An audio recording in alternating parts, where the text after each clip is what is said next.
大家好，我是高晶晶. 안녕하세요 여러분, 고경금이라고 합니다. 오늘부터 여러분과 함께 중국어를 공부하게 됐는데요.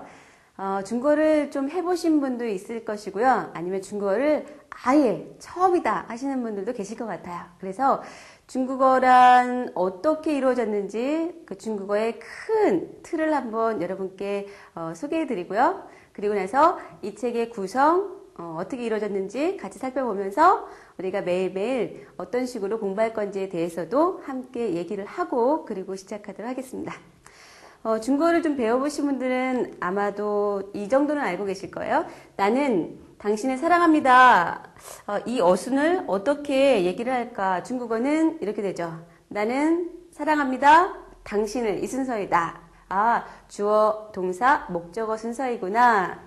자, 나 중국어로 이렇게 얘기해요. 我 사랑한다.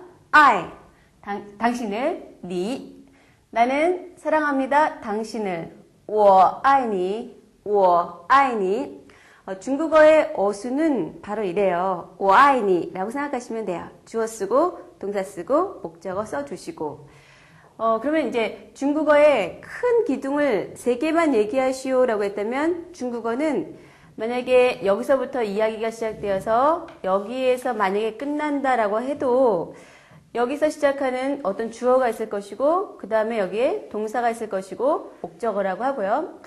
동사는 나중에 얘기하겠지만 정확하게 얘기하면 이제 수어라고 얘기를 해요.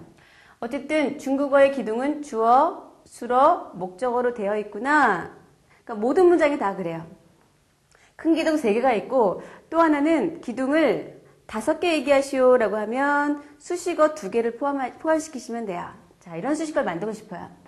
예쁜 내가 멋진 당신을 사랑해요 라고 얘기하고 싶어요. 그러면 예쁜 나 수식어가 있죠. 수식어는 중국어에서 전부 다 앞에 있어요. 그래서 참 쉬워요.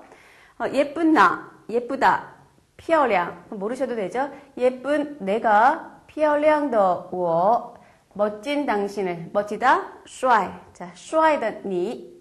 그럼 예쁜 내가 멋진 당신을 사랑해요. 그러면 수식어 앞에다 쓰시고, 수식어 앞에다 쓰시고, 그대로 얘기하면 되죠. 수식어가 있다고 해서 이 주, 술, 목 위치가 바뀌는 게 절대 아니에요. 그러니까 기둥을 세우신 다음에 수식어를 전부 다 앞에다 두면 된다. 이렇게 생각하시면 되죠. 이런 걸 뭐라고 하냐면요. 이렇게 명사나 대명사를 수식하는 것을 관용어라고 해요. 관용어. 수식어 하나가 있죠. 그 다음에 요 앞에 요 동사를 수식하는 이런 성분들이 있을 거예요. 이렇게 수식하는 것들은 어법 용어로는 부사어라고 하는데 이런 것들은 나중에 하도록 할게요.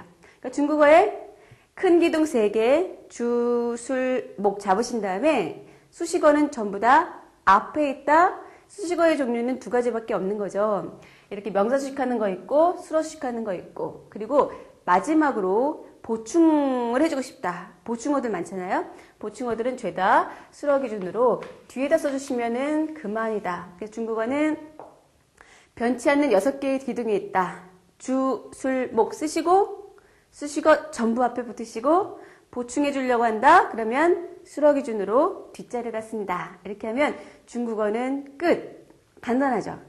영어 같은 경우에는 이제 수식어가 막 뒤에서 앞으로 막 복잡하지 않습니까? 그리고 이게 과거냐, 현재냐, 미래냐, 또 의문 형태냐, 아니면 평서문이냐, 죄다 왔다 갔다 하지만 중국어는 항상 이틀이 변하지 않아요. 그래서 중국어는 쉽다.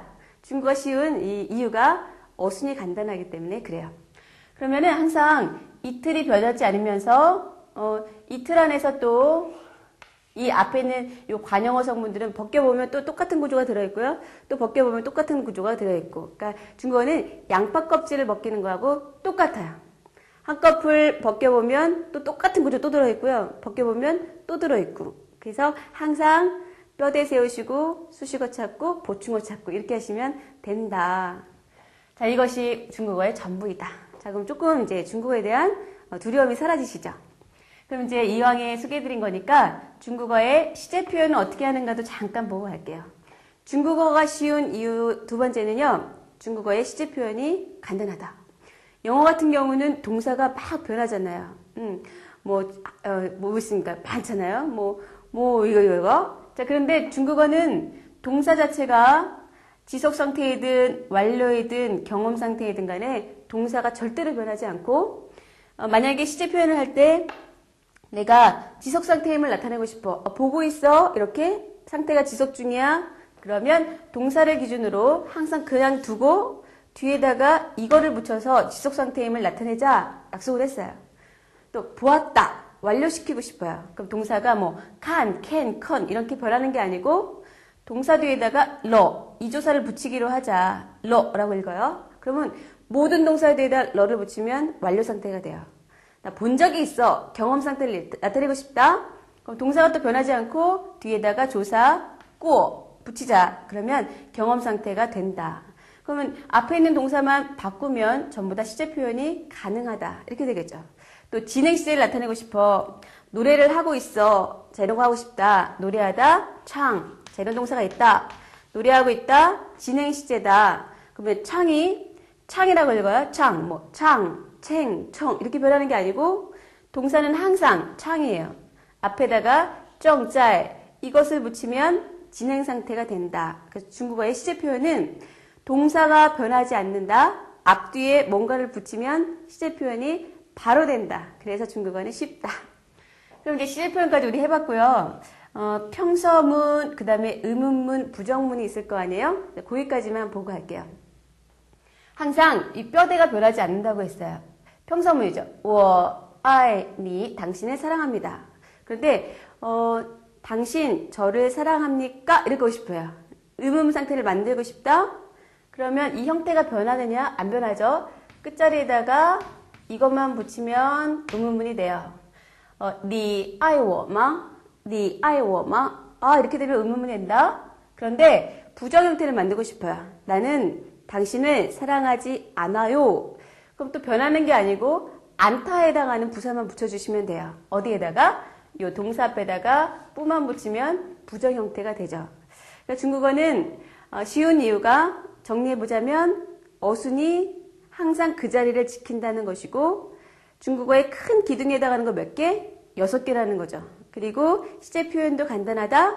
동사가 변하지 않고 항상 동사 기준으로 앞뒤에 뭔가를 붙이면 된다. 자, 중국어 조금 이제 할만하다라는 생각이 드시죠?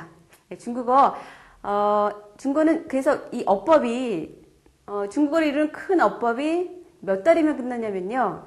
2달이면 아주 초급부터 고급까지 전부 다 끝낼 수 있어요. 왜냐하면 그만큼 중국어의 어법은 간단하기 때문에 그래요. 그러니까 중국어는 어순이 일단 간단하다는 생각을 가지시고 중국어를 공부하시면 되겠고 한 가지 초보자의 경우에는 조심하셔야 되는 것이 항상 어떤 외국어이든 간에 좋은 발음으로 하실 수 있도록 항상 신경 쓰셔야 돼요. 그래서 중국어는 조금 다른 언어와 달리 높낮이가 있다는 거죠. 높낮이가 있어요. 자, 여기 같은 경우 我 발음은 표기를 이렇게 하고요. 또 성조 표기는 이렇게 해요. 我 중국어는 이 발음에 관해서는 이제 요 뒷시간에 배우겠는데요. 4성이 있잖아요. 4성. 1성은 이렇게 얘기해요. 아, 2성, 아, 여기다 할까요? 아, 3성, 아, 4성, 아. 이런 4가지 성조가 있어요. 이 4가지 성조를 잘 익혀주셔야 중국어의 좋은 발음을 갖게 되는데요. 이 성조에 관한 것만 조금만 주의를 하신다면 중국어는 정말 그 어떤 언어보다도 쉽게 익힐 수 있는 그런 외국어 중에 하나라고 자신 있게 말씀드릴 수가 있어요. 자, 그러면 좋은 발음을 갖기 위해서 어떻게 해야 되느냐? 자, 요거에 대해서 좀 설명을 드릴게요. 좋은 발음을 가지시려면 많이 들으셔야 돼요. 노래도 내가 좋아하는 노래가 나왔다. 그러면 한 번 들을 때는 더듬. 그런데 2번, 3번, 4번 횟수를 반복할 때마다 아주 유창하게 하게 되잖아요. 똑같아요. 이 성조도 노래하는 거하고 아주 똑같습니다. 내가 좋아하는 노래를 흥얼거린다 생각하시고 이게 막 일성인가 이러시면 안 되고 내가 좋아하는 노래다. 노래 같은 경우에는 도레미파솔라시 도 이 음계가 얼마나 많습니까? 근데 중국어는 딱 4개의 음밖에 없어요. 그래서 노래하는 것보다 훨씬 쉽다. 그러니까 이 성조를 잘 리듬을 익히기 위해서는 많이 들어야 된다. 노래 듣듯이 들으면서 따라 읽으면 자연스럽게 익힐 수 있다. 그래서 공부 방법은요. 저는 항상 여러분께 당부드리는 것은 외국어를 할 때 이렇게 독해식으로 공부하시면 안 돼요. 먼저 듣고 이 들은 오디오의 소리를 그대로 따라 하실 수 있도록 반복해서 여러 번 하시는 것이 외국어 정복의 지름길이에요. 정말로 그래요. 몇 번 정도를 들어야 되느냐? 개인마다 차이가 있는데 최소한 마음가짐은 100번 정도는 들어야지 라고 생각하시고 하시고요. 나는 정말 시간이 없어. 그러면 매일 꾸준하게 5분이라도 매일 하시는 게 굉장히 중요해요. 그러다 보면 1년을 5분씩 쌓아갔다고 생각해 보세요. 그럼 얼마나 잘하시겠어요. 그러니까 항상 꾸준히 하는 것이 가장 잘할 수 있는 지름길이다. 그리고 많이 들을수록 좋은 발음을 갖게 된다. 자, 이런 생각을 갖고 공부하시면 틀림없이 잘하실 수 있을 거예요. 그러면 이 책의 구성에 대해서 잠깐 얘기하고요. 그리고 어떻게 공부할지에 대해서도 얘기하면서 마무리하겠습니다. 이 책은 전체가 40과로 이루어졌어요. 40课, 40과죠. 40과인데 한 과의 구성은 항상 그 과에 어법 포인트가 등장을 해요. 어법 포인트가 이렇게 나오면서 보통 한 과에 4가지, 많아야 4개고요. 그리고 2개에서 4가지 어법 포인트 사항이 나오죠. 그리고 뒤를 넘겨보시면 이제 문장이 나오는데요.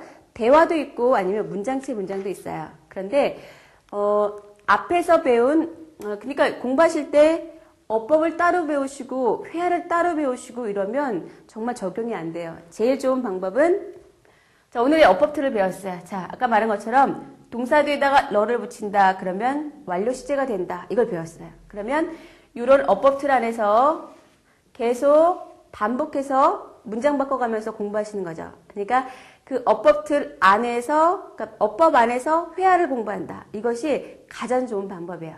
그러면 첫 번째, 어법을 공부하고 또 어법 구조를 익히고 패턴 연습을 하신 다음에 그 다음에 할 일은 아까 얘기한 거 오디오를 무한반복으로 들으시면서 똑같이 할 수 있도록 매일매일 연습하는 이 과정을 하시면 이 40과가 끝나갈 무렵에 아주 좋은 발음으로 중국어의 큰 구조를 익히시게 될 거예요.